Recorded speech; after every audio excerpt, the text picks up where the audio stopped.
to try this again. Connecting, and here. 1 second.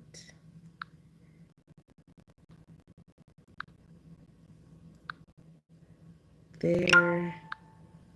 And the last place. I'm going to try to find it. Perfect. Hopefully there's no echo this time. And I'll be able to get started. I think it's good.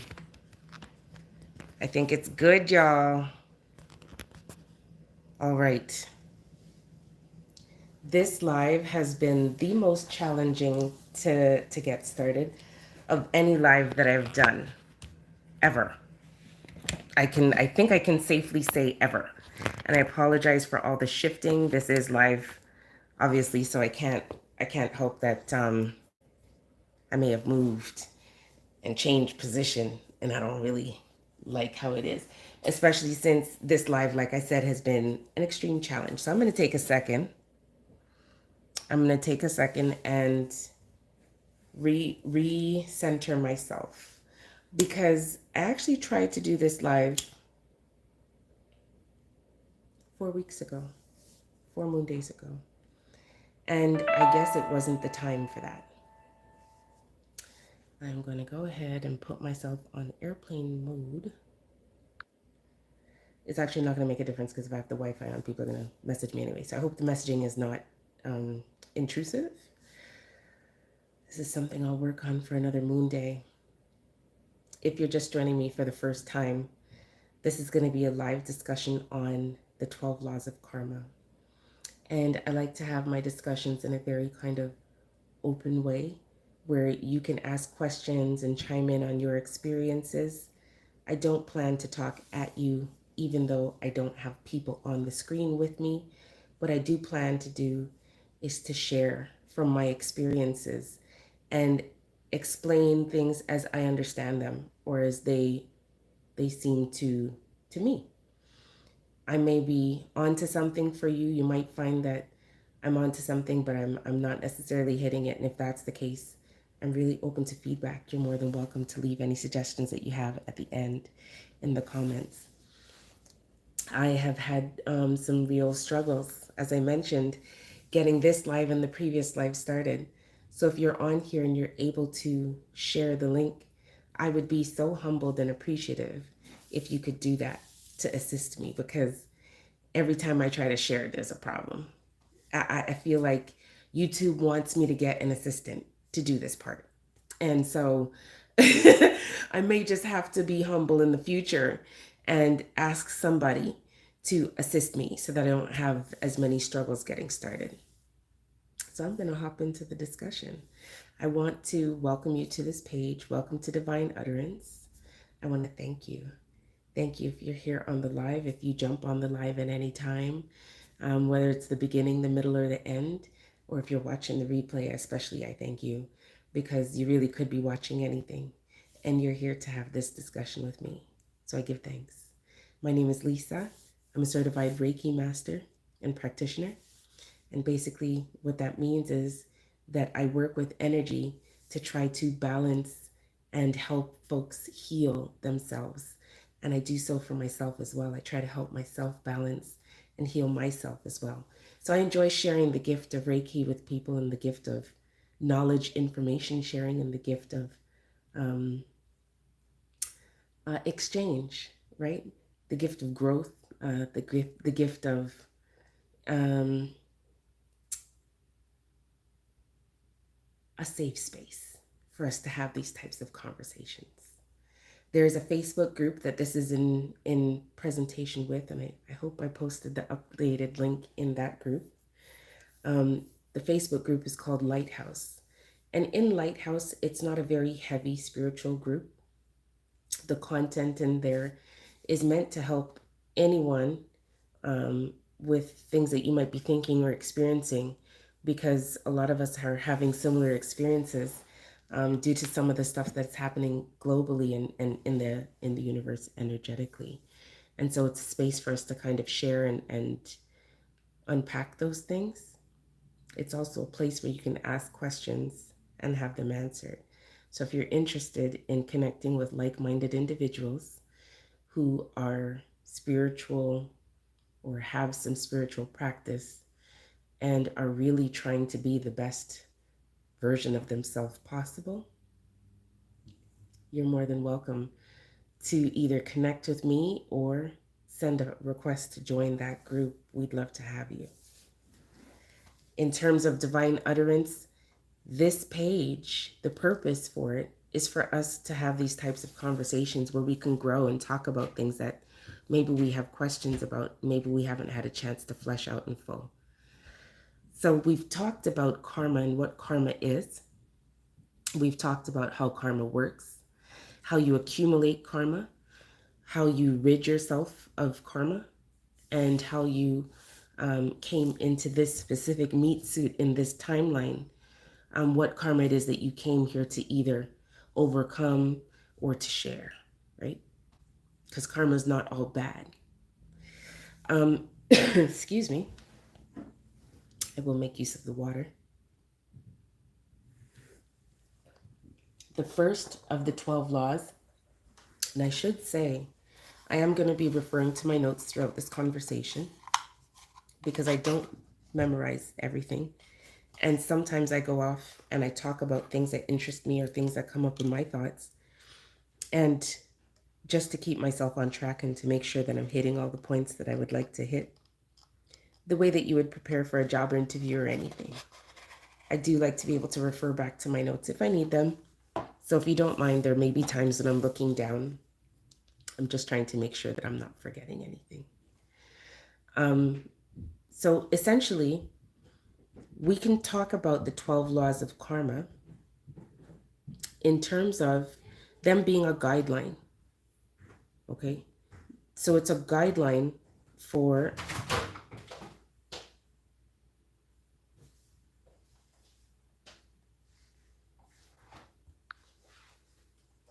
essentially act as a guideline for how you can live your life and how you can use the knowledge that you have about what karma is and how karma works to your advantage, to help you to live, as I mentioned before, the best version of yourself that you can. The first law of karma, I think, is the one that most people are familiar with. And sometimes for people, this is where we think karma starts and stops. And we don't necessarily recognize the layers of how that works.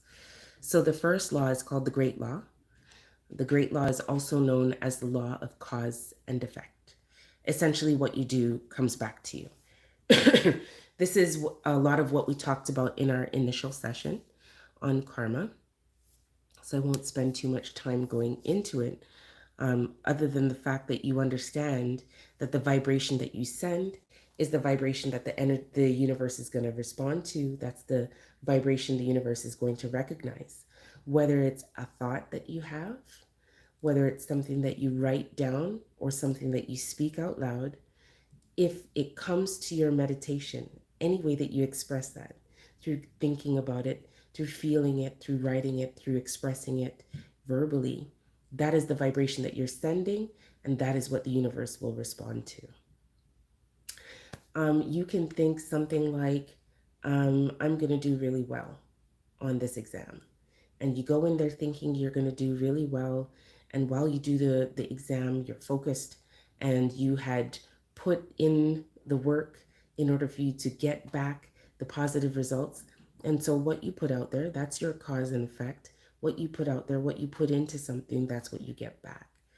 And we can look at that in a number of different ways. If you're kind to people, that's a vibration that you send out. Kindness in turn comes to you. So I think that part makes sense. And I as I mentioned, I won't belabor that one. The next law of karma, however, is called the law of creation. Now, this is essentially saying that we are co-creators in our realities. Co-creators in our lives, co-creators in our experiences. And in terms of what you're creating what you'd like to see for yourself. if I want to create comfort in my home, I would envision what I see comfort to be. And for me, comfort is lots of pillows. And so I've created a space of comfort for myself. So when I come to this couch, that's the experience that I have, and that's the experience that I would like anybody who comes to my home to have. That's what I'd like to create in terms of my living space. I would like it to be comforting. I'd like it to be welcoming. I'd like it to be inviting. Life doesn't happen by itself, right? We have to make life happen. There's sayings like, God helps the person that helps themselves, right? And when you think about it, there's only so much a container can hold. And we're a container. In this suit, this is as much as I can take. The size of me, right? And when you think of your mind, when you have thoughts or you learn new skills, at some point there are things that you don't practice, there are things that you don't use, that you become less familiar with. Sometimes you even become foreign with those things. They say if you don't use it, you lose it, right? So when you don't have space for something or you've replaced it with something, that is you creating room for this new bits of knowledge because you've created space by distancing yourself from this previous knowledge or experience or expertise or skill, whatever the case may be, so that you have space in your container to hold that. And if I want to create a certain energy for my life, if I want to create an energy of timeliness, I am responsible for what steps I take in order to create that. And if I'm creating an energy of timeliness and I'm creating a value for myself of timeliness, then what do I have to get rid of in order to create space for this thing that I'd like to welcome in? Well, I'd have to get rid of excuses. I'd have to get rid of poor time management. I'd have to get rid of my lack of respect for time. And so that takes active practice in order for me to create that space that I need for timeliness. So the law of creation, that's the second law of karma. The third law of karma is the law of humility. Now, when I read this, I wasn't quite sure how this fit in. But when you think of it, there's all these sayings, and I'm probably going to draw on them a lot because they're so close to my heart, and I've seen them in real life play out, right? There's sayings like braggadocious met cockroach throw dance in a falcub. I don't know if you've ever heard that one before. Or God will humble you, show off, bring disgrace. Right? These are things in karma. If you are flexing on somebody, if you are flexing for people, oftentimes you'll see what goes up comes down, right? Someone may get a humbling because they're out there doing things that they don't need to do. The law of humility is asking us to have things and express gratitude, but not to be boastful, not to be showing off. Because first of all, it's a blessing that we have it. Second of all, we can lose it anytime. Reality is of our making, and we have to accept that what we have in this moment is a part of our past experiences, our past choices, our past decisions. So I also can't be too hard on myself if I'm not in the place that I would like to, because humility tells me, remember, you made these choices and this is why you're here. This is why you're in this place right now. Excuse me. If I look at a situation where I am late, let's say I'm late for work, I'm going to use timeliness as an excuse again. If I'm looking at a situation where I'm late for work, I can't all the way necessarily blame traffic, because there's apps like Waze. Waze is very helpful in terms of navigating your time and being able to pre-plan and being able to adjust if your intended route all of a sudden is not the optimal route for you to take. I have to exercise humility in that moment and say I had these tools and I didn't employ them in order for me to achieve this thing. So it's not all the way traffic's fault. It's also my responsibility to check what's happening with traffic. And I also have to accept that if I can change something, I should. It's that simple. If I know I have a habit of hitting the snooze button 3 times, I should be changing that because snoozing isn't helping me to get where I need to go on time. And I mean, you can only be late so many times before you jeopardize losing your employment or missing something important like a boat. We won't go there in story time, but maybe another time we'll go there. We're just not going to go there today. The next law of karma is the law of growth. Now, the law of growth basically says that in order for you to have positive impact, in order for you to see positive outcome to the things that you've done or the things that you're actively attempting to do, you yourself have to grow. You can't expect to learn how to, let's say, you've learned how to brush your hair, just very basically. And so you know how to put your hair in a ponytail. But as you get older, you'd like to try different ponytails. Well, you would have to learn how to brush it differently in order to achieve the shape and the design that you'd like. So in life, there's growth. And if you don't grow, if you're stagnant, right, you cannot see positive outcome from stagnance. There's nothing good ever that comes from stagnance. Stagnance is detrimental to the psyche when you think about it. Being in one place for too long, that level of comfort is great in some instances, but in terms of yourself as a person, you shouldn't want to be the same person that you were 15 years ago. You can essentially be the same person, but you should have grown from some of the experiences that you've had in the last 15 years and not necessarily be at the exact same place that you were 15 years ago. When you change yourself, your life follows suit. So I used timeliness as an example earlier. When you change yourself and you develop a habit of being timely, that is you growing. And when you begin to become a timely person, you experience things differently because you're there when you need to be there.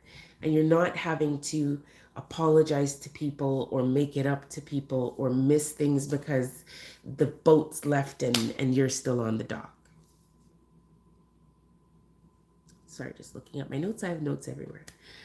How do you deal with things that are outside of your control? When most of us were younger and we wanted something, if it was outside of our control and we could not have it, what do most people do when they're infants or toddlers? They cry. They might have some type of tantrum. They may have a propensity to violence, to throwing things or breaking things or kicking and screaming because you want what it is that you want, right? As you get older, you develop awareness that sometimes you can't have what you want. But in comes that pang of disappointment. In comes that space of why not? In comes that space of frustration. In comes potentially the anger, the lashing out because you can't have what it is that you want. That's not a healthy way to approach things because you'll also develop perspective that everything happens when it should and that divine timing is a real thing.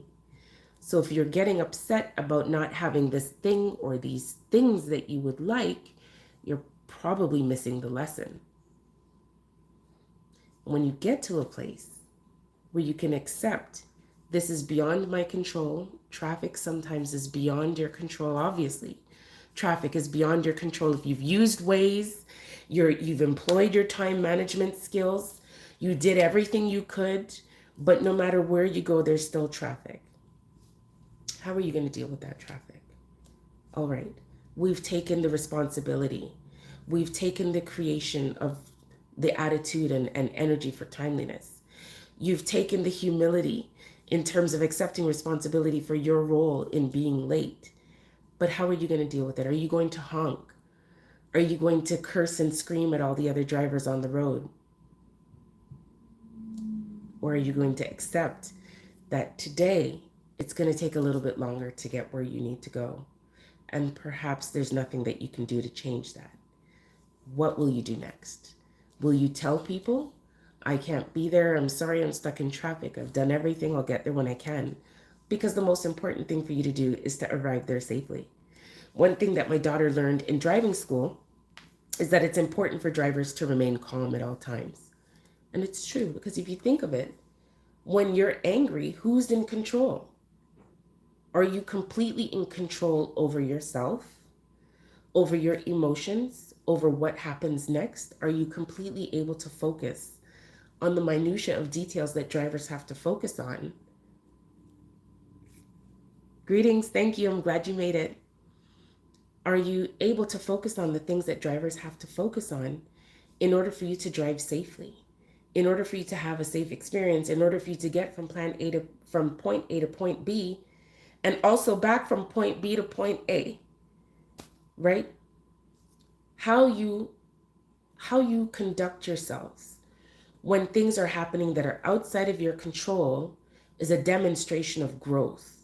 And that demonstration of growth vibrates at a higher level than your previous demonstration, right? That higher level is what the universe will now recognize. The universe will now recognize this is a person that, when challenged in this specific way, now has tools, right? And sometimes we get the same challenge over and over. And we're getting that challenge over and over because it's new opportunities for us to demonstrate how we've grown. Just in a second, sorry.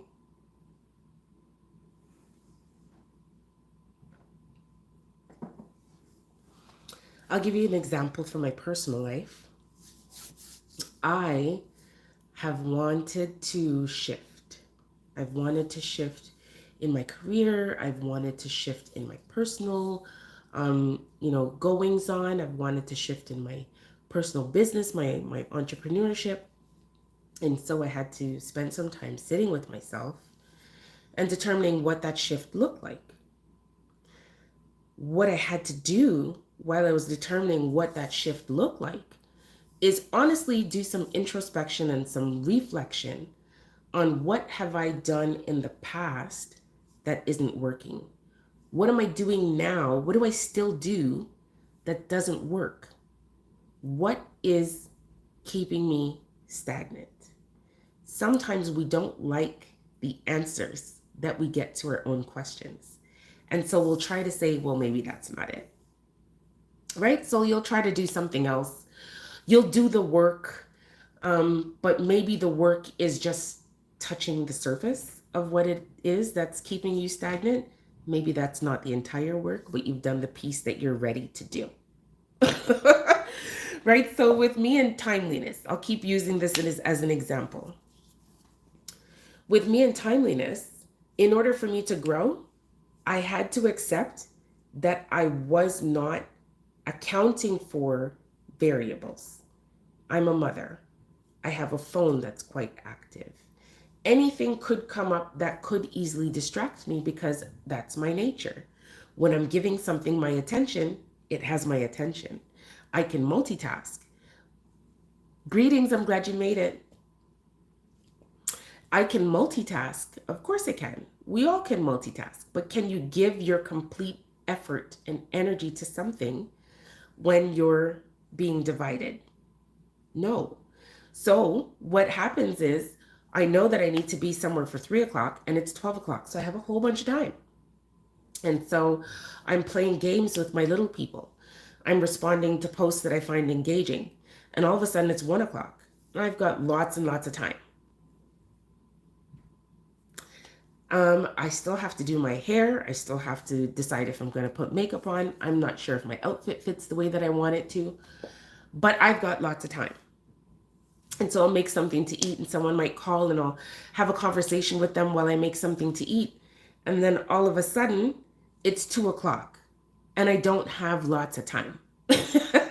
So I had to really be firm with myself and be honest with myself that I was really not accounting for variables and I was not managing my time well. And since I've started to plan backwards, Realistically, I know it takes me about an hour and a half if I want to do a full face beat. I know it takes me about 40 minutes to give myself a basic, I'm just going out, but I need to have my eyebrows done properly and I need my foundation done and maybe I want some concealer. I know how much time it takes me to do what, and so I'll plan backwards from that.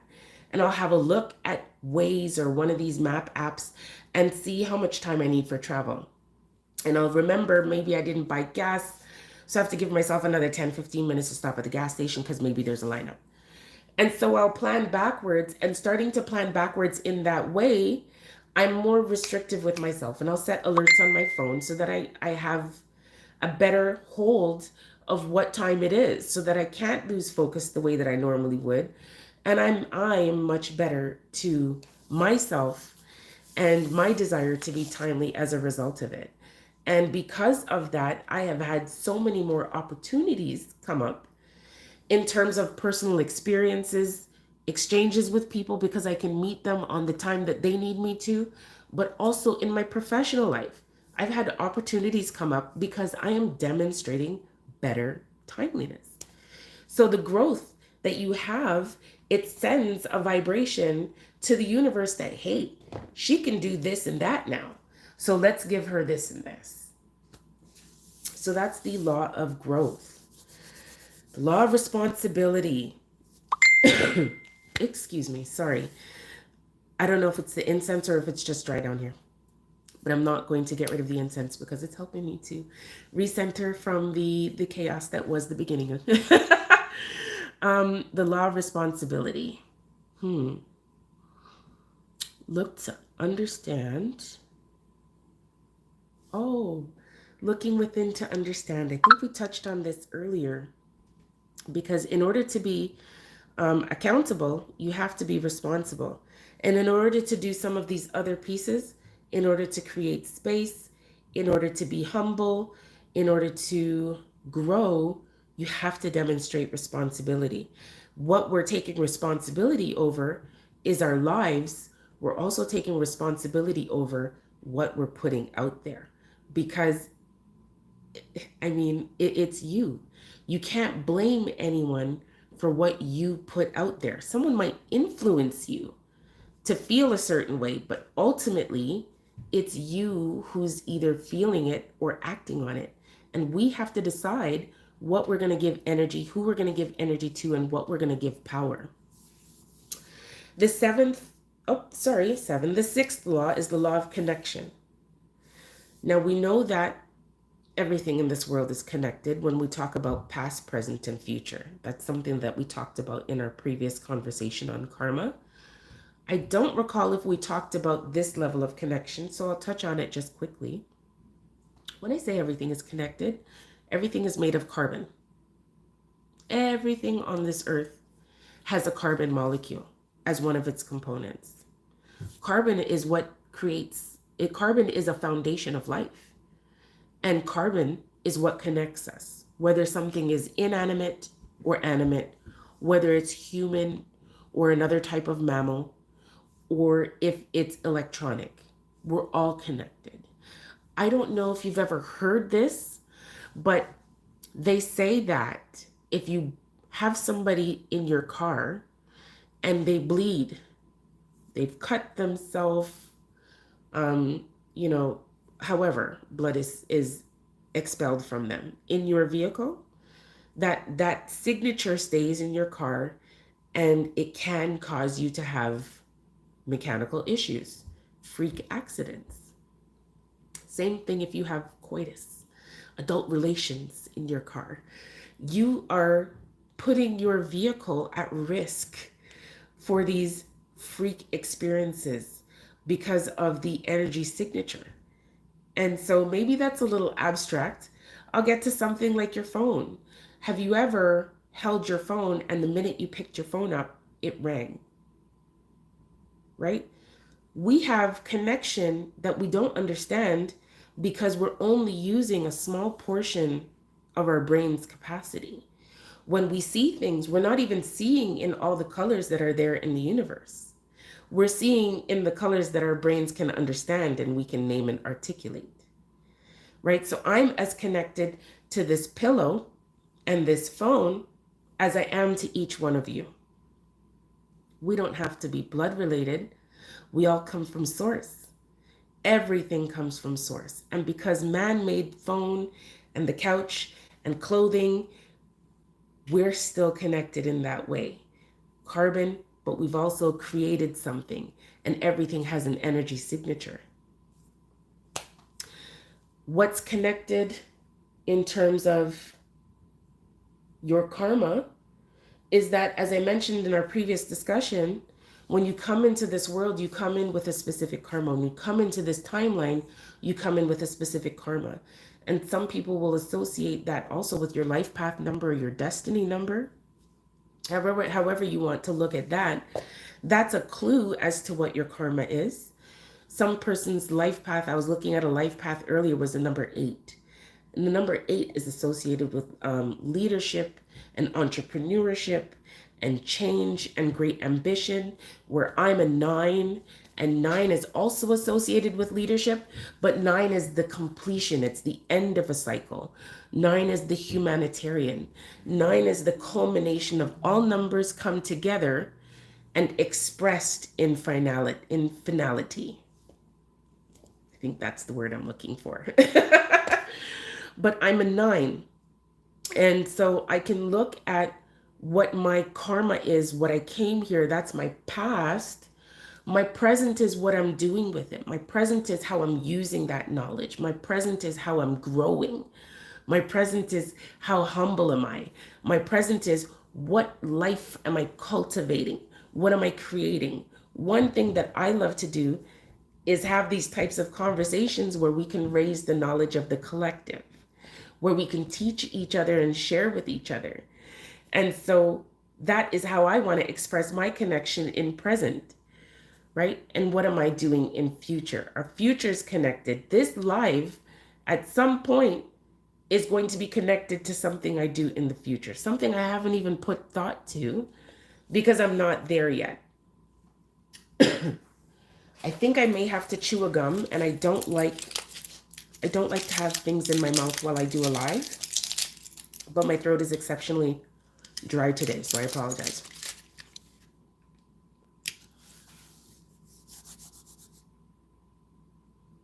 Absolutely. Now, think about it. When we have Mercury retrograde, there was a comment saying that they weren't aware about the connection with mechanical things and people. You think about Mercury retrograde. One thing that people focus on with Mercury retrograde is communication struggles, because Mercury is the planet that works with communication and expression. One thing that is often underappreciated about what happens when Mercury is in retrograde is the impact on travel and communication. Travel by plane, travel by vehicle, travel by boat, any type of travel, by bicycle, and telecommunication. Telecommunication is part of communication. And when you think of Mercury retrograde, how many times has Mercury been in retrograde and you've gotten to a traffic light and it's doing this? Neither one is working, and so they have an officer there directing traffic. Or your phone goes on the fritz.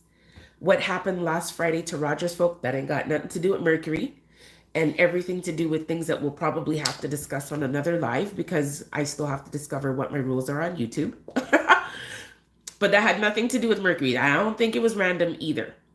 And Roger says they're going to be compensating those of you who lost service, so look out for your money, shmoney. Hey, thank you for coming. I'm glad you were able to make it. But if you think about it, there's times when you can tell, as I mentioned, your phone is going to ring. Sometimes you'll even know who's going to call you before the phone starts ringing. Just today, about 30 minutes before the live started, I was getting ready to go pick my daughter up from soccer. And I like to leave my phone on the charger. If I don't need it, I won't bring it. And to do something short like walk my dog or take my daughter to or from soccer, I'm very prone to leave my phone at home, especially if it's charging. I'm okay disconnecting. You know what I'm saying? But in this moment, I was looking at the phone across the room, and I was like, if I leave, this person might call me because I haven't spoken to them in a bit, and I'm expecting that they'll call. But in any case, I'll be right back. I'll just call them when I get back, just in case they call while I'm gone. Started to walk down the stairs to go to my front door, and my phone starts ringing. So I turn around and run to answer the phone. It's the same person that I said might call me if I leave without my phone. I don't think per se that I'm psychic.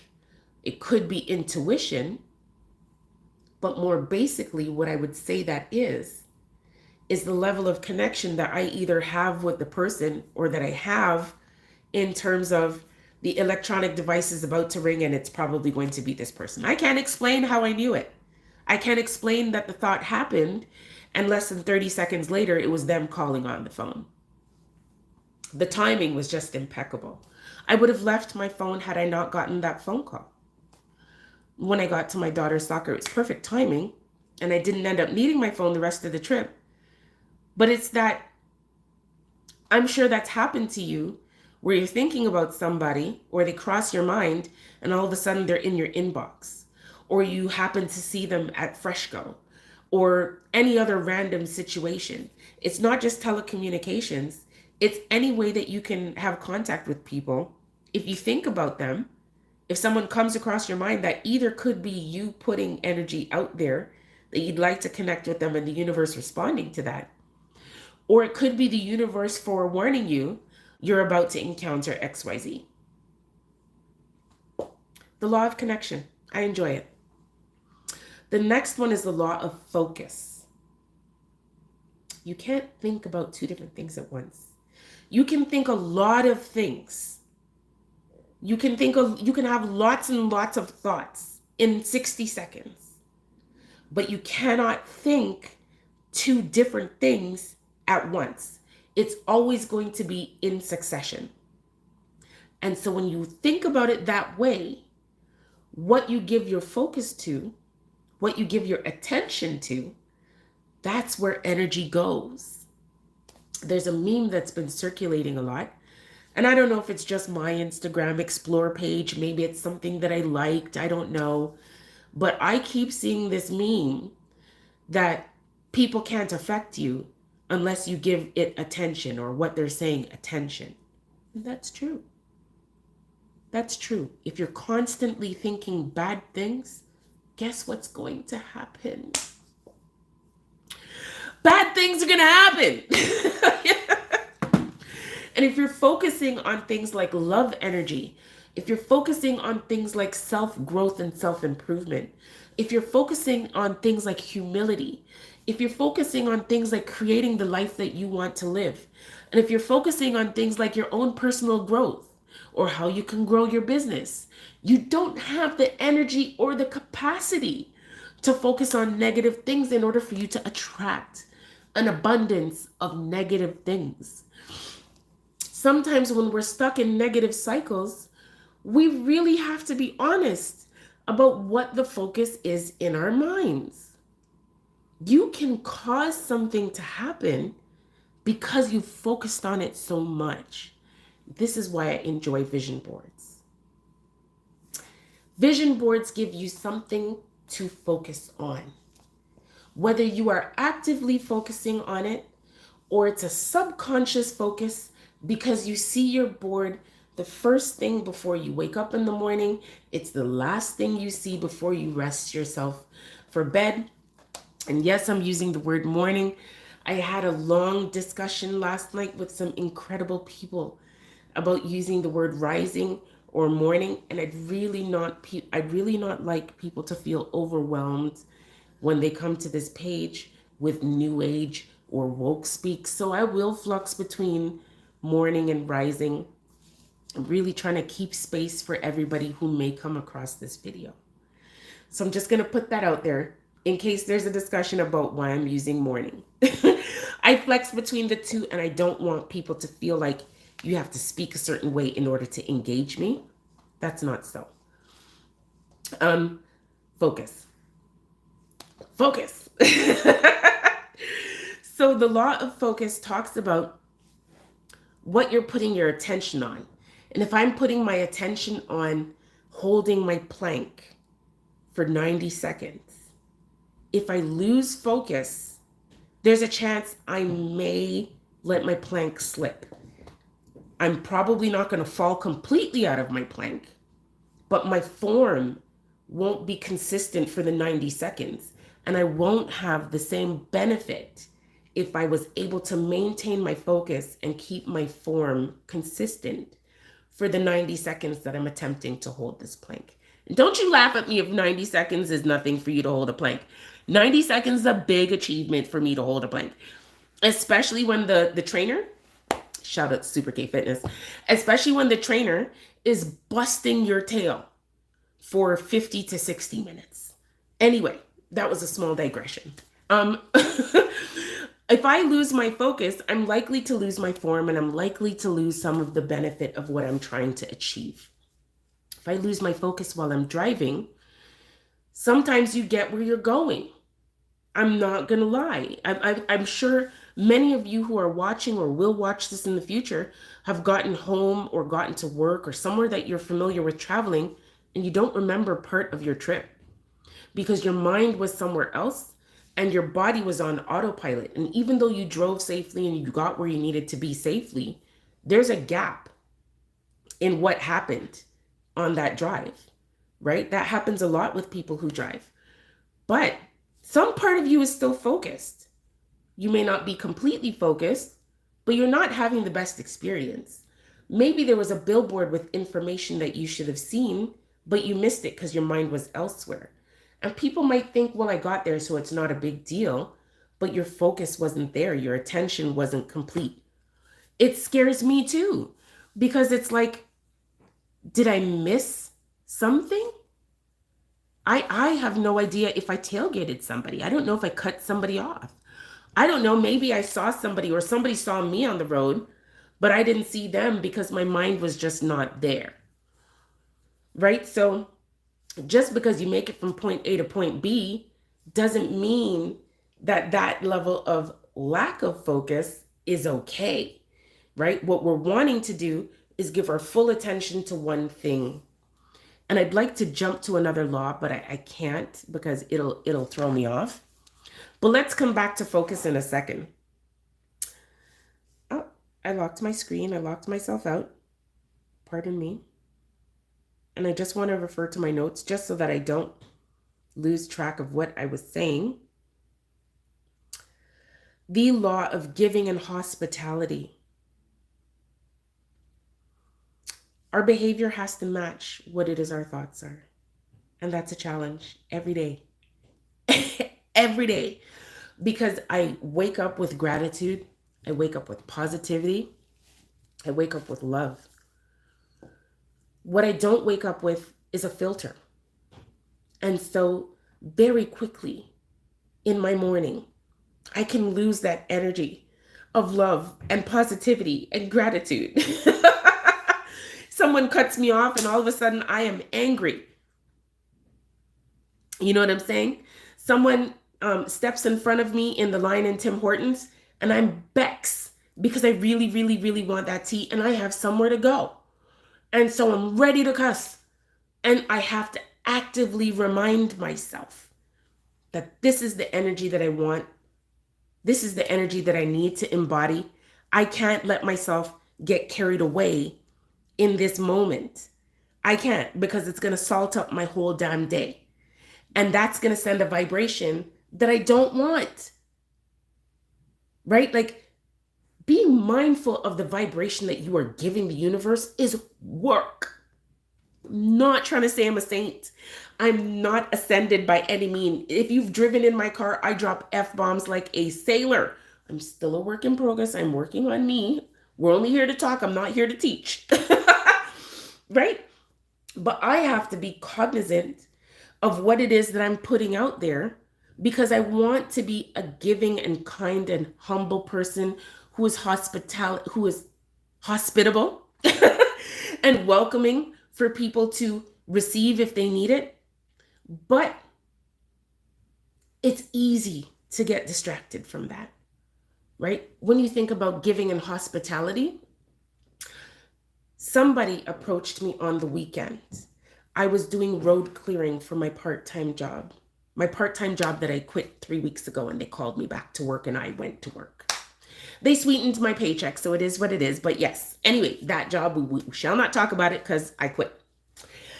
I was street clearing for this part-time job, and someone asked me to call them a taxi.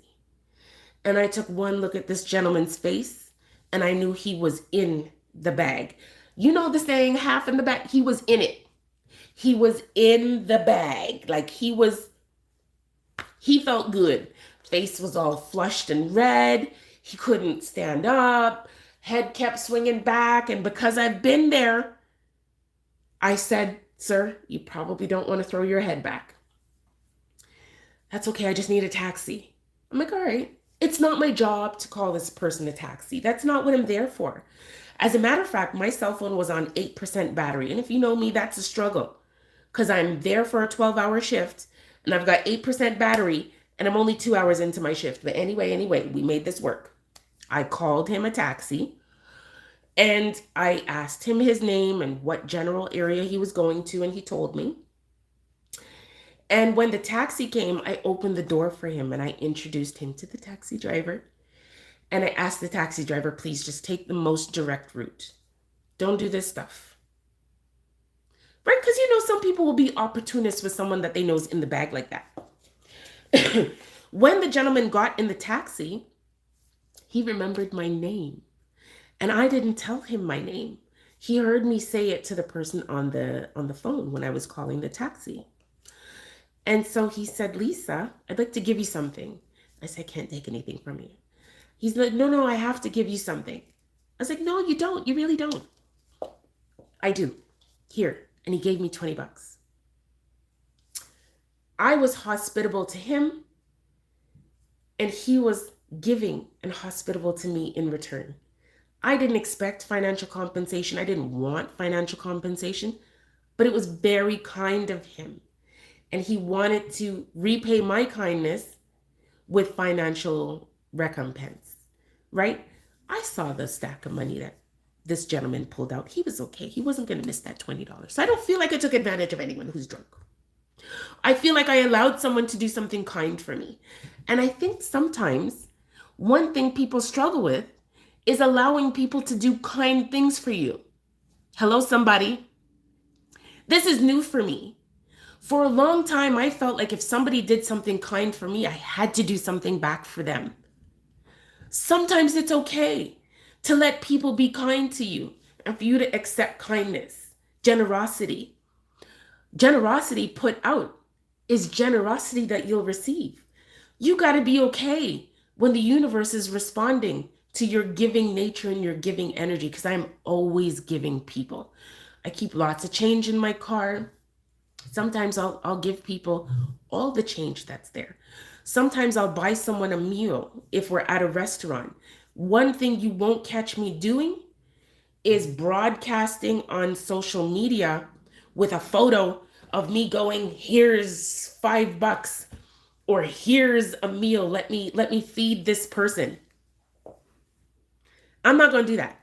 I may talk about it after the fact for moments like this, but I really feel like being giving and being hospitable, it's energy that doesn't always cost you the most.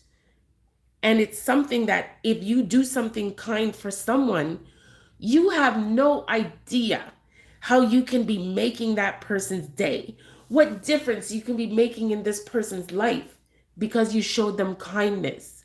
Because some people never do get kindness in return. Some people are always giving and pouring out of themselves. Hello, this used to be me. I had to learn how to take back. I had to learn how to dial back. I had to learn how to say no, because I know you can do it on your own. And I know you have other resources. And I know you don't respect my time. You've come to depend on me to give you. Right? So giving has its limits. I'm not going to say you should give like you're some type of fountain that has no beginning or end. You do have an end. Give within reason, but still give. Be hospitable within reason, but still be hospitable. If I know someone that needs a place to stay, you can stay here within reason. If I don't extend my home to you and you're my friend or my loved one, that should be a huge sign that I can't do it. And there would be a good reason why I can't do it, because it's not in my nature not to be hospitable. My mom grew up in a bar. Her family owned a restaurant and bar. So she grew up cooking and feeding people all the time, whether it was for pay or to sober people up. In turn, as a child, she always had people over our house. It was Sunday after church. Are you hungry? Let's go to my house. And either we're doing potluck or she's cooking the whole kit and caboodle, right? Someone could be just come from Jamaica and they have nowhere to stay and they're calling from Pearson and we're off to go get them. And they're staying with us. That happened more than once in my childhood. Somebody just got divorced and their husband took the house and put them out. They're staying at our house. And so I grew up with a communal look at life. I don't look at things as though this is mine and you can't have any because it's my favorite gum and so I'm not going to share with you. No. If I have extra gum and you want one, you can have it. Might as well finish the pack. Right? Especially if I can afford to buy a new gum or have other packs of gum, like I have another pack in my room, you can go with that. And the reason I have that type of modality for dealing with people is because I was raised to consider, I don't know where you're going to get it from next, but I know where I'm going to get it from next. I know source, creator, God, Yahweh, however you want to refer to the higher being, has never left me. I've always been provided for. Even when I'm giving someone my last, it's never missed. I've never given someone something unless they did it with malicious intent or they were disingenuous in terms of what it was that they came to me with. But I've never given something to somebody and said, God, I wish I didn't do that, or I need that now, and had not had that need filled. In this session, we're calling it karma. You can refer to that however you want. I don't ascribe to a set of religious practices or principles, but I know that these things that we're discussing, they're weaved throughout most of the major religions. They're just referred to differently. And I think sometimes the term karma, for some people, especially if you are a Christian, grew up with Christian values, I think sometimes the term in itself makes people think like, oh, she's talking about that Hindu stuff or whatever, right? And it's got nothing to do with just that and everything to do with it's so neatly packaged and explained that I would love to share this because it makes sense. And it makes sense in a way that you don't have to ascribe to any type of religious affiliation in order for you to agree, you know what, this makes sense and I've seen this happen in my life. The Law of Here and Now. Has anybody read the book, The Power of Now by Eckhart Tolle? If you haven't, I love that book. And if you're just joining, I'm apologizing for the chewing. My throat is dry. I'm trying my best. But The Power of Now really teaches you how to separate yourself from the past. One thing we can't do, no matter how much we might want to, is change what's happened already. It's done, did already. It done, gone bad, done, gone good, whatever the case may be. It's transpired, it's done. We don't have control over that. Some people might want to change the past, creatively remember the past. The past is what it is. One thing you can do, however, thank you, Friday, it is a great read. One thing you can do, however, is impact your future by making good decisions in the present. There's a power to being present. There's a power to being in this moment, giving it your focus so that you can grow and create and cultivate the things that you would like to see in your life. You can't be so focused on the future that you don't enjoy what's happening right here, right now, in this space and time. I hope that makes sense in terms of the power of here and now. You can't be present if you're looking backwards, and you can't be present if you're looking forward. You can't make good decisions right now if your focus isn't on right now. Ashe. We'll move on. The law of change. Change is constant. And some people don't like change. As a matter of fact, change makes some people very, very uncomfortable. Some people will use the same chair at work, and if that chair is not available, their whole day is thrown off because no other chair is that comfortable. I used to be that way with pens. Don't use my pens because I have a certain set of pens that I bought and I put a little extra money into those pens. I like the way that they write. They flow nicely with my style of writing. I love those pens. And when I have other pens, it's like I can't even read my own writing because all of a sudden my writing is messy. I'm so focused on the fact that this is not my dang pen. You know what I'm saying? The law of change. What happens with history? There's a saying by George Satnayana. I hope I'm pronouncing that correctly. That those who do not remember the past are condemned to repeat it. I love that saying. I think I learned it in high school, and it's always resonated with me. It's probably a bit of a factor as to why I became a historian in school. But what happens with history is that history repeats itself until you learn that lesson. You can't change until you learn what it is that you need to change, until you employ the things that you need to employ in order for you to grow, until you are humble with yourself and meet yourself where you are with the tools that you have at the time that you have it, and accept that you are doing the best in that space. But what can you do differently? Are there things that you can do differently? And if things change, does that mean that life is going to end? No, it means that you have to adapt. Those of us that are not going to be stagnant have adapted to our new set of circumstances with our new tools, our new sets of information, our new places of knowledge, and we are applying those in order to protect us, in order to encourage us, in order to support us as we change, as we grow. I mentioned timeliness. I'll go back to that in terms of cycles and change. I was not going to grow. I was not going to create.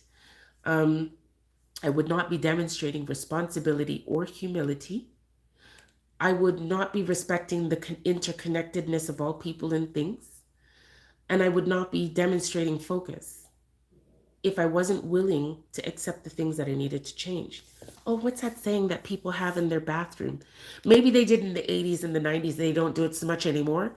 Some people might be watching this wondering, what is she talking about, those signs in the bathrooms? Because I find a lot of people don't have signs in the bathrooms anymore. Once upon a time, kids, there was a thing, signs in the bathroom. Lord, help me to accept the things that I can change. To change the things that I can and to accept the things that I cannot change. Right?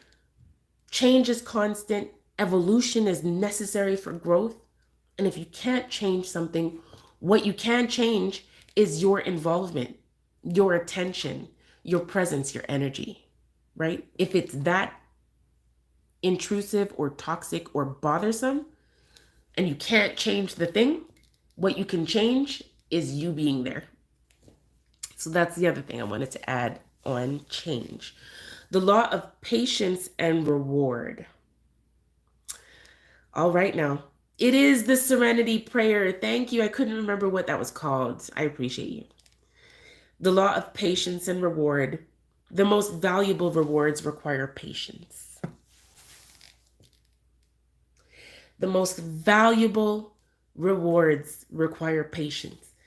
If you're a trader, you might say, I'm talking boo-boo, because you've put money in and by the end of the day, you've tripled it, or whatever the case may be. The value in patience there would come from your education in order for you to be able to do that. Right? You made the money quickly, but you did that because you have the knowledge that you needed. And you exercised the patience in learning that knowledge, whether you got that through exercise, through practice, through investing and losing, or whether you did that solely through schooling, or what you learned from other people. You have to be consistent with something in order for you to reap those rewards also. I'll use fitness as an example because it's something else that is now near and dear to my heart, and I didn't see that being a thing about a year and a half ago. I really love fitness. What I noticed with fitness is I was trying to get to the end. My focus wasn't on the now. My focus was on the end. And in the end, I looked better and I felt better. I didn't have a number in mind. I had a number I wanted to be under, but I didn't have a goal number in mind. What I wanted, however, was not to look and feel the way that I look and felt. I wasn't comfortable in my skin. I didn't know how I got there. It happened really quickly in my books because I went from being okay to being like, I'm not comfortable. And I really noticed I'm wearing a lot of track pants and big t-shirts. And I actually like to be girly sometimes. And when I am girly, I don't feel so good because I don't feel so comfortable in my clothes anymore. And I wasn't, for some people, maybe I wasn't in a place where to them I looked like I needed to change. But for me, because it wasn't something I was comfortable with, I felt like I needed to change. And so I started working out and I started fasting, intermittent fasting. I started drinking lots and lots of water. I was doing cardio. I was lifting weights. I was doing all these things that I felt like I needed to do. And the weight just wasn't coming off the way that I felt like it should. And I have these ignorant people. And yes, I'm using the word ignorant because they lack knowledge and understanding on certain things. That would say to me things like, well, you're vegan, so how come you're fluffy anyway? And it's like, did you know not all vegans are plant-based vegans? Not all vegans just eat fruits and vegetables. Some of us eat carbs and we eat maybe a little too many carbs. Some of us eat things that aren't necessarily the most healthy, but are still vegan because it's a treat and I feel like it, like plain chips, like popcorn. You can overindulge in healthy things and still end up carrying weight. And I also have PCOS. So that's a reality I have to deal with in terms of how my body processes sugars and how my body processes my hormones, what it does for my water retention, what times of the month I have those water retention, because it's not always just my cycle, and really just learning myself and why I was having these problems. I was still getting frustrated that I wasn't getting to the end because I just wanted to look better and feel better. And so I was trying to cheat the game by taking those weight loss teas, right? Taking these flushes. I was trying to cheat the game by fasting a little longer on some days. And I did have great results. And what happened the minute I stopped taking those teas is my body kept doing that thing that it does where I retain water, and sometimes I gain weight because my body's processing sugar a certain way, and I started putting weight back on. And so even though I was working out still, I was gaining weight again and getting very frustrated. And so what did I do? Do you remember what law we're even talking about? Because I've gone on one of these tangents I told you I can go on. The law of patience and reward and being consistent. Because I wasn't being patient and I was cheating the game, I was gaining the weight back that I lost from those teas. It wasn't real weight. What I was doing was pushing out, yeah, I cleaned my colon pretty good. But what I was doing mostly was getting rid of water weight. And I wasn't consistent with my sleep because I was working night shifts part time. I wasn't consistent with my water. After I had lost and gotten to this like fabulous place, I looked at myself and I said, maybe this is happening a little too fast because I don't like how like where's my third neck? Like I'm so used to having a third neck and I'm looking at myself like the change is too quick. I'm not ready. I don't feel comfortable with how I look and the new attention and the clothes don't fit well and I don't want to throw my old clothes away cuz what if I gain the weight back? And so I became inconsistent in so many different ways because even though I felt uncomfortable and I felt like some of this progress is too fast, I still wasn't looking good and feeling good. And I was getting frustrated with gaining the weight back that I lost my patience. I was giving up on certain things like fasting properly, like drinking water consistently. And that was only exacerbating the weight gain. It was only making my situation worse. What I had to do was dial back and refocus that my fitness journey is a journey. It's not a race. I don't have to be X number of pounds by a certain month because I hope to live a long life and I don't care about the weight loss. I just want to look better and feel better. So I started working out with a different mindset. And I'm thankfully able to keep that mindset. And even though I have this one thing that I'd like to achieve. Okay, two things. I have these two things that I'd like to achieve for my body. Even though I haven't achieved or actualized those things yet, I am okay with it because I'm being patient now. I'm coming from a place of patience and patience with myself and patience with the process because it is a journey at the end of the day. But if I'm not consistent, I won't see the rewards that I'm looking for. And because I'm being patient and I'm doing what I can, I'm making sure that I enjoy the rewards that I have now and being mindful to look at them as rewards. Because a year ago I didn't look and feel this way. I looked and felt different. And I feel like I'm in a better place now. And I'm very excited for where I'm going to be a year from now, God spare my life, for me to come back and look at this video and see if my body's changed and if it's changed for the better and what type of accountability I'll have with that. And like I said, this video is going to come in handy in the future. I'm putting that out there, which means I can't backslide all the way. I got to be patient and continue to see the rewards. So I'll come back in a year and maybe leave a comment about what reward I have. The 12th law and the final law is the law of significance and inspiration. And I enjoy this one as a final law because this one really talks about the fact that we all have a special gift, a special mission, and an impact that we're going to have on this world. Doesn't matter how insignificant you might think that you are. You are important and you're here for a reason. What is that reason? Have you discovered what your reason is? Have you discovered the significance of your life? I hope that's something that everybody has a chance to discover before their time in this meat suit is over. You are important. You have an impact.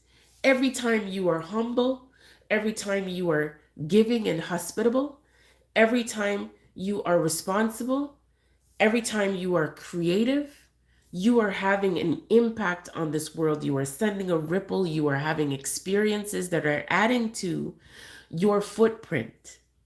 I was having a conversation earlier today with somebody, and I was saying in 50 to 100 years, I don't want to be forgotten. And I know that that might sound like a lofty undertaking, especially if I don't live 50 to 100 years, but I don't want to be forgotten. And I don't want it to just be my descendants that remember me. I want them to remember me. I want them to honor me. I want them to carry on some of my practices and thoughts. I want them to carry on some of my traditions that I've instilled in them and some of my hobbies and things that we've all come to enjoy as a family. I hope they continue to enjoy those things for years to come. But I don't want my permeance to just be with my family. I would like to leave a legacy that improves the life of the lives of other people. And the person I was speaking to is an artist. And I feel like artists have this incredible gift that they can share that is often timeless. Like this piece that my children's godmother painted, I appreciate the time and effort that she put into this. This is a work that is going to last even when my eyes close and I leave this earth and I'm no longer in this meat suit.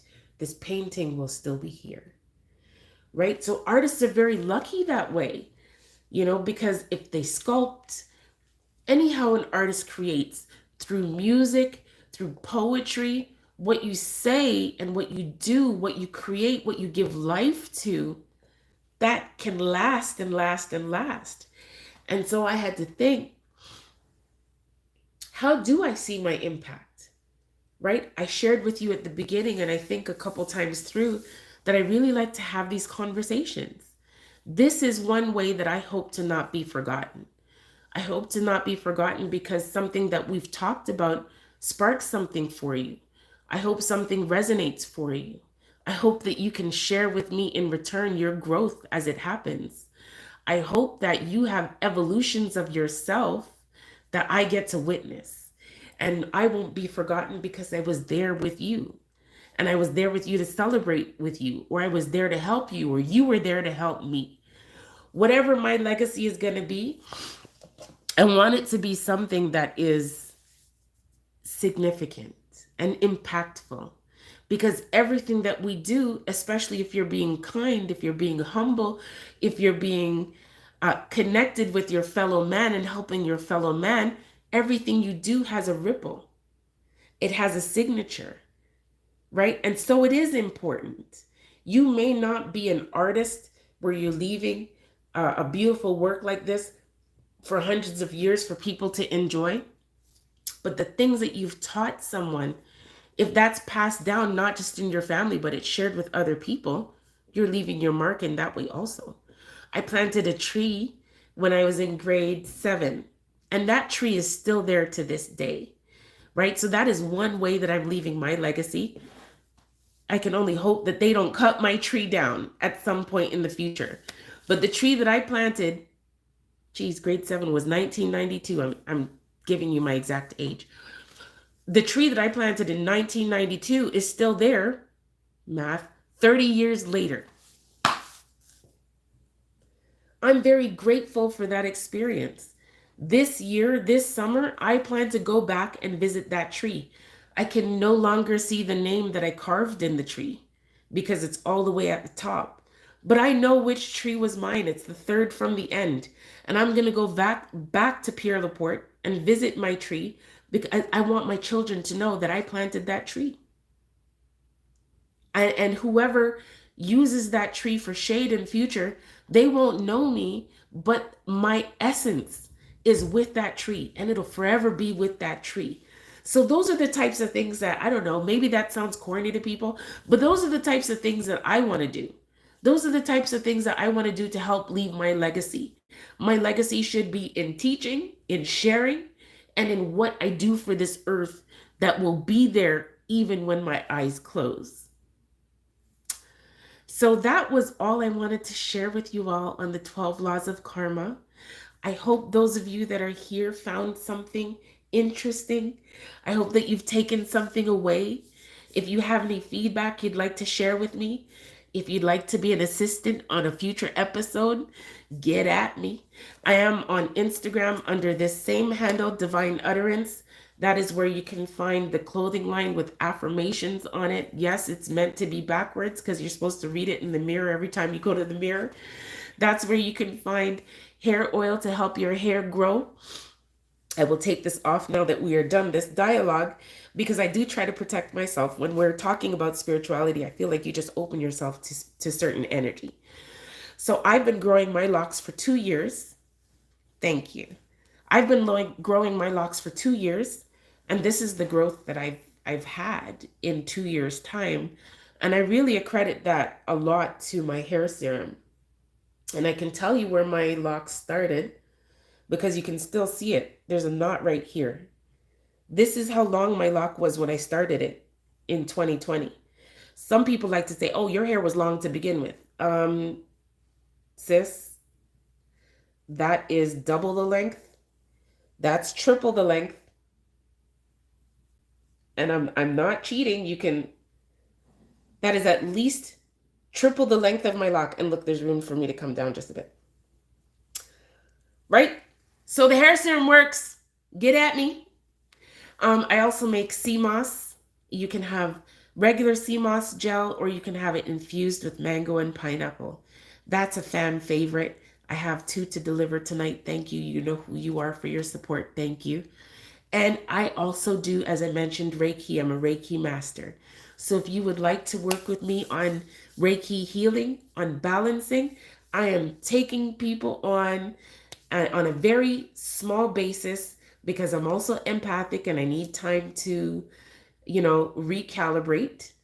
But I'm just really enjoying my healing journey, my spiritual journey, my growth, and I'm really enjoying sharing that with you all. Thank you, thank you, thank you. I'm so humbled by those of you that came and those of you that will come in future. I'm leaving you with love and light.